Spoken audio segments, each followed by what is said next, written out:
And the British runner, Roger Bannister, was warned by doctors not to even attempt running a mile in under 4 minutes. They thought it would kill him. But today marks 70 years since he proved them wrong. Patrick Geary reports.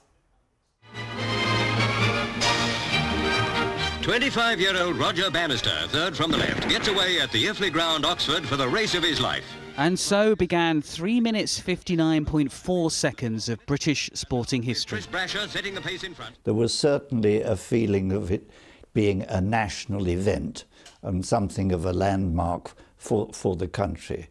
But it had to be me attempting it, so it was entangled with my own effort. Bannister, training to be a doctor, was trying to prove something, perhaps to himself, having slipped to fourth at the Olympics 2 years earlier. But he was also engaged in an experiment. At the time, some scientists believed you would kill yourself trying to run a mile in 4 minutes. Bannister disagreed. His friend Chris Brasher was tasked with setting the correct pace and tempering Bannister's enthusiasm. We seemed to be going so slowly. Impatiently, I shouted faster. But Brasher kept his head and didn't change the pace. Bannister was an amateur. Running was secondary to his studies, and he'd regard his medical career as the greater achievement of his life. But when the second pacemaker, Chris Chataway, started to tire, his moment arrived. When my mind took over, it raced well ahead of my body and drew me compellingly forward. I felt that the moment of a lifetime had come.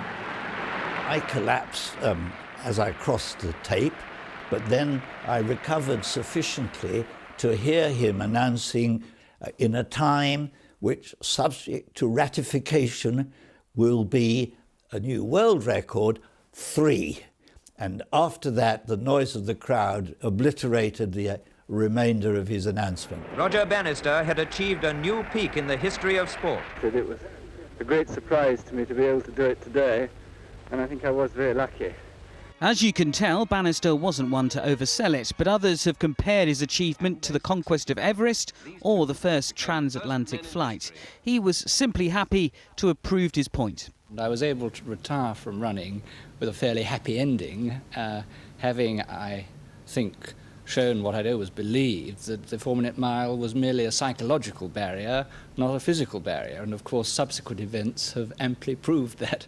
Bannister's record was beaten just 46 days later, and Seb Coe was one of many to set new mile frontiers. But they've all run in his slipstream. Sir Roger Bannister believed that the mind should not constrain what the body can do. In that sense, he is the creator of the modern record breaker. Patrick Geary, BBC News.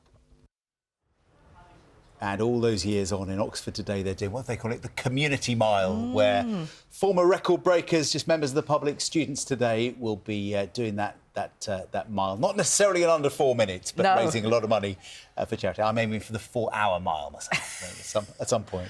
I'll probably be just under John. Way laughing.